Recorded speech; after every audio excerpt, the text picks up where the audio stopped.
I'm here with Nina Hendy, who is one of Australia's most amazing freelance journalists. And we have been talking on the phone for years and years, and Nina has been interviewing me about PR and social media. And I'm in Hobart, and I finally get to meet Nina in real life, which is amazing. Hi! So while I have Nina here, I wanted to ask her some questions around journalism. I'm usually asking you questions. You're usually asking the questions, and I'm turning the table. You are. So many people don't really understand the difference between a freelance journalist and a staff journalist. Yes. So can you tell me the difference between the two? Okay, well, when you're working house, often you're fed stories, you also have to go out and find them. Freelance journalists have to rely on their relationships with PRs, Yes. probably more closely than in-house journalists. I always look after my PRs really closely and make sure I communicate with them more efficiently and tell them whether I can use a story or not, or whether I can use some of the information, have a really good database of information that's coming in and stats that I can use somewhere else. But yeah, freelance journalists are really a brand unto themselves, and they really need to foster those relationships. And the good thing is that often their good ones are in the ear of a handful of editors. Yeah. So good freelance journalists aren't trying every week to find a story and try and place it somewhere madly. We know what's coming. We know this editor will want 3 things from us next week. We just have to find them. So we're literally out there looking for really good content and really good pictures. Yeah. So, but they need to be exclusive. Yeah.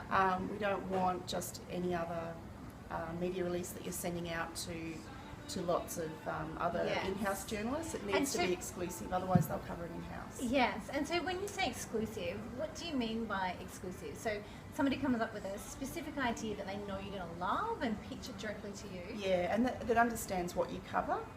It's taken a little bit of time to sort of look at what you cover, look at some of your recent stories, and just even meeting up and saying what is it that you love and what do you love to cover, who are the editors you're writing for. Often throughout my sort of 12-month calendar, I'll usually write for the same, say, 8 editors for that 12 months, and I'll really, really look after them. My relationship with them is very important, so I want to make sure I'm looking after them and keeping my relationship with them strong. So, often you'll have, yes, I want something from you, that's not quite it, what else have you got for me?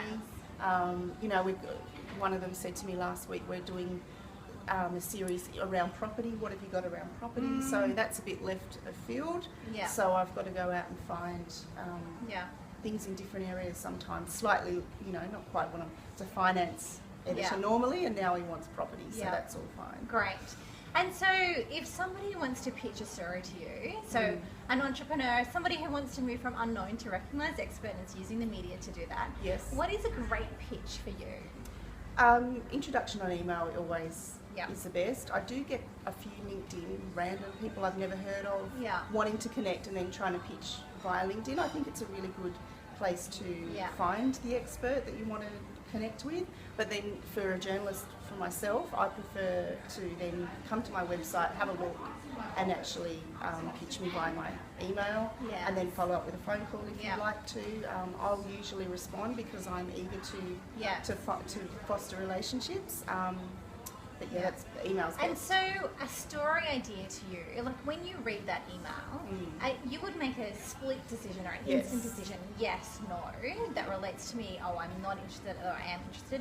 What are the ones that you look at and go, yeah, I'm totally interested in that, I want to speak to that person? Like what kind of information does it contain and what's the structure of it? Yes, short's better. I don't want to really even read a media release. I just want, this person's amazing, they've been doing this stuff, here's some stats around their business. Definitely some kind of statistical information to show how much they've grown over the last period of time. Editors want data to show, for me in the pitch, to prove to them. It may not even end up in the story always, but it shows that, for one of my editors in particular, they cover the higher end of town. Another one that's related covers the lower end, so it helps me decipher where I should be pitching the story. Because the editor's going to come back and say, well, How big are they? Yes. So I need that information to know how to pitch. Yes, and I guess when you're reading it, you'll have an idea about where you potentially can pitch it, whether it's for one of Smart Company or one of the other publications that you can, like where you can know that you can place it or what editor is going to be interested in it. That's right. Well.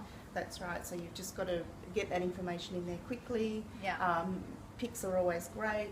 Freelancers are often relied upon, at least for a case study, to have a pick available. Some really good ones, and not something that's been around for 3 years. Something new and exciting and fresh that my editor hasn't seen before. That's not in their archives already. Yeah, fantastic. Yeah. Thank you so much for your That's time. All right. So always so insightful. Thank you. Thanks, Nina.